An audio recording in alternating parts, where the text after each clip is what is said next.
افسانے کا نام ہے آرسی یعنی آئینہ اور افسانہ نگار ہیں نرگس نایاب۔ نوکیا کے موبائل فون سے مسلسل آتی آواز سن کر وہ کمرے کی طرف بڑھتی ہے، روشن اسکرین کی طرف دیکھتے ہوئے کچھ نہ سمجھ کر فون اٹھاتی ہے۔ ہیلو، السلام علیکم جی، may I talk to mister Ashraf Ali? کیا کہہ رہے ہو؟ میں سمجھی نہیں۔ اوہ سوری، کیا میں اشرف علی سے بات کر سکتا ہوں؟ ابا تو عشاء کی نماز پڑھنے گیا ہے، لیکن ابا نے اپنا نام بدل کر اشرف علی رکھ دیا ہے، یہ تو ہمیں معلوم ہی نہیں تھا۔ مائی فالٹ، معاف کیجیے گا محترمہ، شاید میں نے غلط نمبر ڈائل کر دیا ہے۔ کیا؟ کون محترمہ؟ اور ہاں، میرا نام مائی فالٹ نہیں ہے۔ یا اللہ، کس کے ہتھے چڑھ گیا ہوں؟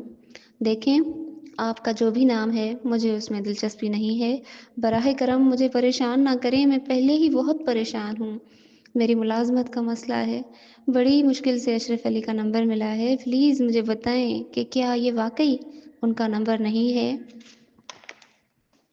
نمبر کا تو مجھے معلوم نہیں، لیکن اتنا پتہ ہے کہ یہ موبائل میرے ابا کا ہے اور وہ نماز پڑھنے گیا ہوا ہے، شاید وہاں سے دکان کی طرف چلا جائے۔ مسٹر اشرف اور دکان؟ اوہ، فضول اس لڑکی کے ساتھ وقت گنوایا۔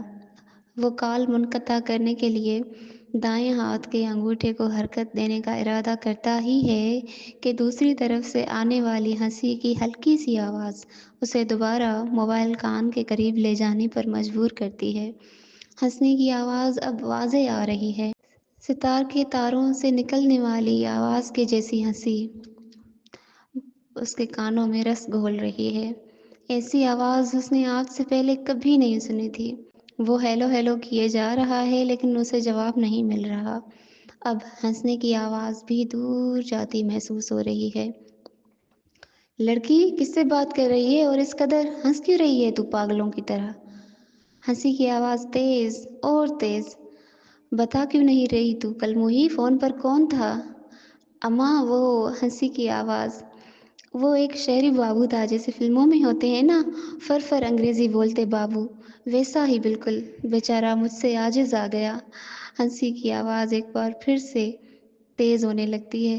آخر تنگ آ کر موبائل ہی بند کر دیا اس نے، یہ کہتے ہوئے وہ پھر سے ہنسنے لگی۔ ہنسنے کی آواز اس کے کانوں تک پہنچ کر اس کی سماعتوں میں رس گھولنے لگتی ہے، وہ خود بھی مسکرانے لگتا ہے۔ اگلے دن جب وہ مٹی کے چولہے کے آگے بیٹھی ہے تو اس کے ذہن میں رہ رہ کر اس شہری بابو کا عکس بن رہا ہے، کچے گھر کے چھوٹے باورچی خانے کی زمین پر بیٹھی سبزی کاٹتی اس دیہاتن ان پڑھ لڑکی کے ذہن میں نہ چاہتے ہوئے بھی خوابوں کے اونچے اونچے محل تعمیر ہو رہے ہیں۔ کون کہتا ہے کہ چھوٹے گاؤں میں رہنے والی عام سی لڑکیوں کے خواب بھی چھوٹے ہوتے ہیں؟ شہری بابو کو بھی دن بھر کے کاموں سے فراغت پاتے ہی اس ہنسی کی یاد آتی ہے جس کی آواز پہاڑوں سے بہتے شفاف جھرنوں جیسی ہے۔ وہ پھر سے نمبر ڈائل کرتا ہے تو دوسری طرف سے طویل ہیلو کی آواز سن کر اعلیٰ تعلیم یافتہ شہری بابو کے چہرے پر ناپسندیدگی کا تاثر ابھرنے لگتا ہے۔ جی، میں عدنان بول رہا ہوں، کل غلطی سے آپ کا نمبر ڈائل ہو گیا تھا، یاد ہوگا آپ کو؟ ہاں یاد تو ہے مجھے، ابھی کل ہی کی تو بات ہے، بوڑھی تھوڑی ہوئی ہوں کہ اتنی جلدی بھول جاؤں، لیکن آج کیوں؟ آج کیوں کا کیا مطلب ہے؟ بات اتنی سی ہے کہ مجھے آپ کے ہنسنے کی آواز نے دوبارہ کال کرنے پر مجبور کیا ہے۔ دوسری طرف خاموشی۔ ہیلو، آپ سن رہی ہیں نا؟ ہاں سن رہی ہوں، پھر بولتی کیوں نہیں آپ؟ خاموش کیوں ہو گئی ہیں؟ بس یوں ہی، ابا آنے والا ہوگا، موبائل بند کر رہی ہوں، پلیز 5 منٹ بات کر لیں۔ اچھا، ایک بات بتاتا ہوں آپ کو، ایک انگریز ایک بار سندھ کے کسی گاؤں گھومنے جاتا ہے، وہاں لوگ اس کے لیے گول چاول کی روٹی اور اس کے اوپر تلے ہوئے آلو رکھ کر لے آتے ہیں۔ انگریز آلو کھا لیتا ہے اور گاؤں والوں کو روٹی واپس کرتے ہوئے کہتا ہے کہ اپنی پلیٹ واپس لے لیجئے۔ دوسری طرف اس کی توقع کے عین مطابق مندر کی گھنٹیوں جیسی سریلی آواز کی سی ہنسی گونج رہی ہے۔ اس نے اس کی ہنسی کو موبائل فون میں ریکارڈ کر کے محفوظ کر لیا ہے تاکہ جب جب اس کا دل یہ موسیقی سننے کو چاہے وہ اس کی ہنسی کو سن لیا کرے۔ اس کے بعد وہ اکثر شام کے وقت یہ نمبر ڈائل کرتا ہے اور کوئی نہ کوئی لطیفہ سناتا ہے تاکہ اگلی جانب سے اسے تازہ ہنسی کی آواز سننے کو ملے اور اس کا دن بن جائے۔ 4 دن گزر چکے ہیں لیکن اس شہری بابو کی کال نہیں آئی۔ وہ ایسی ہو گئی ہے جیسے صدیوں سے بجھا ہوا دیا ہو، اجاڑ، ویران۔ اس دیہاتن چنچل لڑکی کا حال کیا سے کیا ہو گیا ہے۔ دل بھی عجیب شے ہے نا، کس قدر عجلت میں مانوس ہو جاتا ہے، اس سے بھی جسے جانتا تک نہیں۔ اب فون کرے گا نا تو بات ہی نہیں کروں گی اس سے، کسی کے انتظار کی اس کے پاس کوئی قدر ہی نہیں۔ مٹی سے بنے چولہے کے پاس بیٹھے بیٹھے اسے شہری بابو کا 4 دن پہلے سنایا ہوا لطیفہ یاد آتا ہے تو نہ چاہتے ہوئے بھی ہنس پڑتی ہے۔ بھینس کو چارہ ڈالتے ہوئے اس کی ماں کافی دیر سے اسے دیکھ رہی ہے۔ رات کو اس کی ماں بستر پر لیٹتی ہے تو ہمیشہ کی طرح لیٹتے ہی اسے نیند نہیں آ جاتی، وہ کروٹیں بدلتی رہتی ہے۔ آخر کو اس سے رہا نہیں جاتا۔ آرسی کے ابا، او آرسی کے ابا، کیا ہوا؟ آدھی رات کو کیا یاد آ گیا تمہیں؟ تمہاری ناک پر تو ہر وقت غصہ اور بیزاری سوار رہتی ہے، کچھ گھر کی بھی خبر ہے تمہیں؟ بیٹی کے حال پر بھی نظر رکھو، وہ تو ہاتھوں سے نکلی جا رہی ہے۔ کبھی گھنٹوں پتھر کے بت کی طرح گمسم بیٹھی رہتی ہے اور کبھی دیکھو تو بات بے بات ہنستی ہی چلی جاتی ہے۔ مجھے تو لگتا ہے کہ اس پر جنات کا اثر ہو گیا ہے۔ اچھا بس بہت ہو گیا، سو جاؤ، آدھی رات کا وقت ہے، منہ سے بات تو اچھی نکالا کرو۔ صبح کلام پاک کی تلاوت کے بعد وہ چھت پر پرندوں کو دانہ پانی ڈالنے جاتی ہے۔ فارغ ہو کر مٹی سے بنے زینوں سے نیچے اترتی ہے تو ماں کی آواز سن کر اس کو اپنی سماعتوں پر یقین نہیں آتا۔ آرسی کے ابا، مشتاق تو بہت بڑا ہے اپنی آرسی سے، کم وقت پہلے ہی 2 بیویاں کھا چکا ہے۔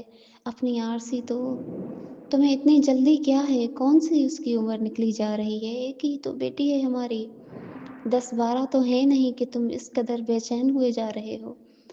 آرسی کی ماں، دیکھ، میرا دماغ خراب مت کر، مشتاق کو زبان دے آیا ہوں، اس ایک شادی کے بدلے وہ اپنی بھری ہوئی دکان مجھے دے رہا ہے، اور تو اور شادی کا سارا خرچ بھی وہ خود ہی اٹھائے گا۔ اچھا تو یوں کہو نا کہ اپنی بیٹی کا سودا کر رہے ہو، اور وہ بھی پرچون کی دکان کے بدلے۔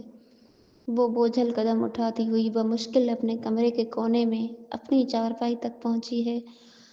اچانک اس کے باپ کے موبائل کی ٹون سنائی دیتی ہے۔ وہ دوڑتی ہوئی صحن میں رکھی چارپائی کے قریب پہنچتی ہے جس پر موبائل فون پڑا ہوا ہے، لیکن اس کے آنے سے پہلے ہی اس کا باپ موبائل اپنے کان سے لگا چکا ہے۔ ہیلو جناب، پہچانا کہ نہیں؟ ہاں ہاں پہچانا، تمہیں کیسے بھول سکتا ہوں، نمبر پہچان گیا تھا تمہارا۔ آج شہر جا رہا ہوں، شادی کا جو سامان آنا ہے گھر والی سے پوچھ کر بتا دو تو وہ بھی لیتا ہوں۔ کیا سامان آنا ہے بھائی؟ اور تم تو ایسے پوچھ رہے ہو جیسے پہلا بیاہ رچا رہے ہو۔ 2 شادیوں کا تجربہ ہے تمہیں، ایک لال جوڑا، ایک لال پراندہ، ایک سینڈل، سرخی پاؤڈر، اور کیا سامان آئے گا؟ اچھا ٹھیک ہے پھر، خدا حافظ۔ آرسی، ایک چائے کی پیالی تو بنا دے بیٹی۔ باپ کی آواز سن کر وہ مٹی کے چولہے کے آگے بیٹھ جاتی ہے، آگ جلا کر اس پر چائے کی پتیلی رکھتی ہے۔ چائے کے ساتھ اس کے ذہن میں طرح طرح کے خیالات بھی کھول رہے ہیں۔ جس آواز کی اسے تلاش ہے وہ اسے کہیں سنائی نہیں دیتی، اس کا انتظار ہی رہتا ہے۔ شام کے سائے آہستہ آہستہ بڑھتے جاتے ہیں، اس کے دل کی بے چینی بھی بڑھ رہی ہے۔ امید نا امیدی میں بدل رہی تھی کہ اچانک اس کے کانوں کو نوکیا کے موبائل فون کی مخصوص ٹون سنائی دیتی ہے۔ وہ اس وقت غسل خانے کے قریب کھڑی تھی، بھاگتی ہوئی کمرے کی طرف جاتی ہے اور موبائل کو اٹھا کر کان سے لگاتی ہے۔ ہیلو، السلام علیکم، کیسی ہیں؟ وعلیکم السلام، میں بھی ٹھیک ہوں، خوش ہوں۔ ہانپ کیوں رہی ہیں آپ؟ وہ غسل خانے میں لگے نل سے پانی بھر رہی تھی، موبائل کی آواز سنی تو بھاگتی ہوئی آئی ہوں، اسی لیے شاید۔ اچھا ٹھیک ہے، میں ایک لطیفہ سناتا ہوں آپ کو، پسند آئے تو ہنسیے گا ضرور۔ نہ شہری بابو، آج نہیں، آج دل سے نہیں ہنس سکوں گی۔